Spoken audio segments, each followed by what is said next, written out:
Hello friends, welcome to my YouTube channel IAS Yatra. Friends, आज का topic है हरित राष्ट्रीय राजमार्ग गलियारा परियोजना। साथ में हम वर्ल्ड बैंक के विषय में भी जानेंगे, इन दोनों के बीच क्या संबंध है ये भी जानेंगे। फ्रेंड्स, बेहद इंपॉर्टेंट टॉपिक है ये यूपीएससी मेंस के पॉइंट ऑफ व्यू से। तो चलते हैं फ्रेंड्स, जानते हैं चर्चा में क्यों है। तो भारत सरकार और विश्व बैंक ने हरित राष्ट्रीय राजमार्ग गलियारा परियोजना अर्थात green national highway corridor project के कार्यान्वयन हेतु $500 मिलियन की एक परियोजना पर हस्ताक्षर किए हैं। परियोजना के बारे में जान लेते हैं। सड़क परिवहन और राजमार्ग मंत्रालय अर्थात ministry of road transport and highway ने सितंबर 2015 में हरित राजमार्ग नीति अर्थात ग्रीन हाईवे पॉलिसी की घोषणा का अनुसरण करते हुए राष्ट्रीय हरित राजमार्ग मिशन अर्थात नेशनल ग्रीन हाईवे मिशन की शुरुआत की थी। हरित राष्ट्रीय राजमार्ग गलियारा परियोजना नेशनल ग्रीन हाईवे मिशन के क्रियान्वयन तथा हरित एवं सुरक्षित परिवहन के प्रावधान का समर्थन करती है। परियोजना का उद्देश्य चयनित राज्यों में सुरक्षित और हरित राष्ट्रीय राजमार्ग गलियारों का प्रदर्शन करना और हरित एवं सुरक्षित प्रौद्योगिकियों के क्षेत्र में सड़क परिवहन एवं राजमार्ग मंत्रालय की क्षमता का विस्तार करना भी है। परियोजना के घटक कौन कौन से हैं वो जान लेते हैं। हरित राजमार्ग गलियारा सुधार और रखरखाव, इसमें राजस्थान, हिमाचल प्रदेश, उत्तर प्रदेश, आंध्र प्रदेश राज्यों में मौजूदा राष्ट्रीय राजमार्गों में से चयनित लगभग 783 किलोमीटर लंबे राजमार्गों का 5 वर्षों तक उन्नयन एवं रखरखाव शामिल है। संस्थागत क्षमता संवर्धन, यह प्राकृतिक संसाधनों के संरक्षण और राष्ट्रीय राजमार्ग नेटवर्क की जलवायु भेद्यता में सुधार लाने तथा ग्रीन हाउस गैस उत्सर्जन को कम करने में प्रयास में ministry of road transport and highway की क्षमता बढ़ाने में मदद करेगा। सड़क सुरक्षा, यह सड़क सुरक्षा से संबंधित डेटा विश्लेषण और राजमार्ग सुरक्षा निगरानी में सुधार के संदर्भ में सहायता प्रदान करेगा। सरकार तथा विश्व बैंक के बीच जो समझौता हुआ है उसके बारे में जान लेते हैं। अंतर्राष्ट्रीय पुनर्निर्माण और विकास bank international bank for reconstruction and development, ये वर्ल्ड बैंक का एक संस्थान है, से $500 मिलियन के ऋण की परिपक्वता अवधि 5 वर्ष की रियायत के साथ 18.5 वर्ष है। परियोजना का महत्व क्या है ये जान लेते हैं।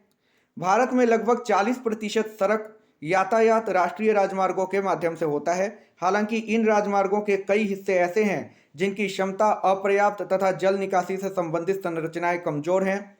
इसके अलावा इन हिस्सों में दुर्घटना प्रवण ब्लैक स्पॉट भी मौजूद है। परिवहन से संबंधित बुनियादी ढांचे का उद्देश्य निर्बाध कनेक्टिविटी प्रदान करना और लॉजिस्टिक्स खर्चे को कम करना है।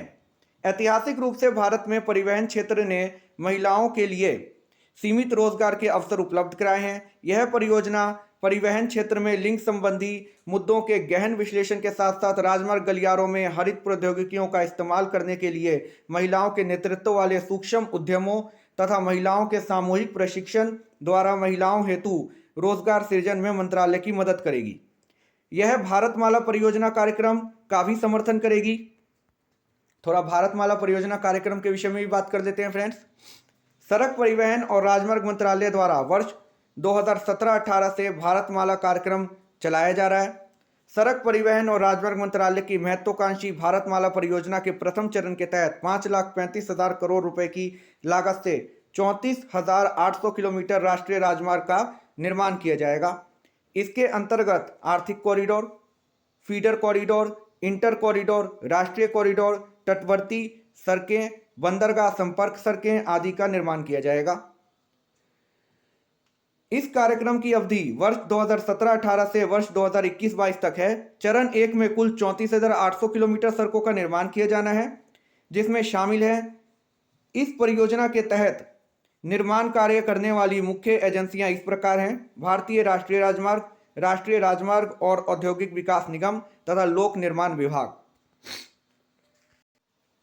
हरित राजमार्ग नीति 2015 की प्रमुख विशेषताएं। इस नीति का उद्देश्य समुदायों, किसानों, गैर सरकारी संगठनों, निजी क्षेत्रों और वन विभाग सहित अन्य सरकारी संस्थाओं की भागीदारी से देश में राजमार्ग गलियारों में हरियाली को बढ़ावा देना है। यह नीति विकास के मार्ग में आने वाले मुद्दों को संबोधित करती है और सतत विकास के मार्ग को प्रशस्त करती है। किसी भी क्षेत्र में वृक्षों का रोपण मिट्टी की उपयुक्तता और जलवायु परिस्थितियों पर निर्भर करेगा।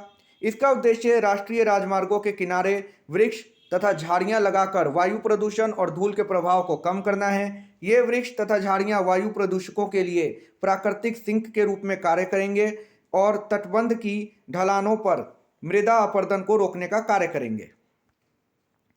विश्व बैंक के विषय में जान लेते हैं।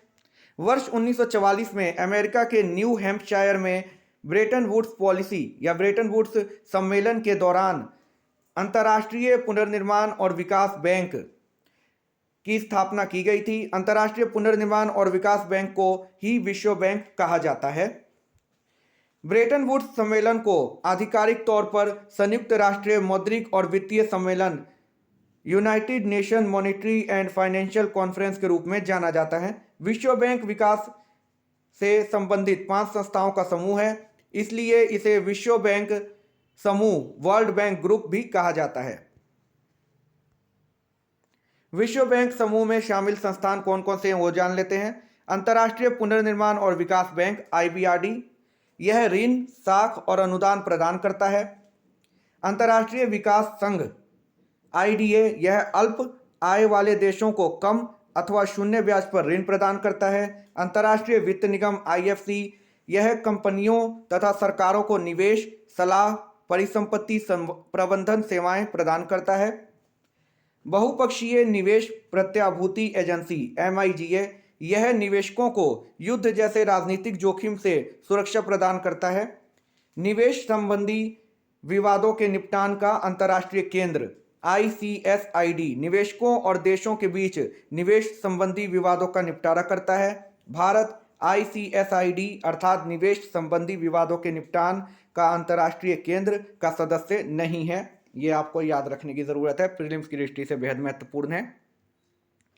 हाल ही में विश्व बैंक ने अंतर्राष्ट्रीय तुलनात्मक कार्यक्रम इंटरनेशनल कंपैरिजन प्रोग्राम ICP के तहत संदर्भ वर्ष 2017 के लिए नई क्रय शक्ति समानताएं परचेजिंग पावर पैरिटीज PPP जारी की है, जो विश्व की अर्थव्यवस्थाओं में जीवन की लागत के अंतर को समायोजित करती है। इसने लॉजिस्टिक परफॉर्मेंस इंडेक्स भी विकसित किया है। विश्व बैंक द्वारा प्रकाशित रिपोर्ट के विषय में बात कर लेते हैं।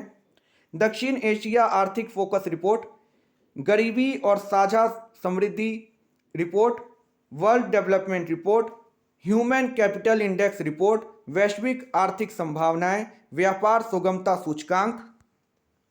विश्व बैंक द्वारा समर्थित परियोजनाएं कौन कौन सी हैं वो जान लेते हैं।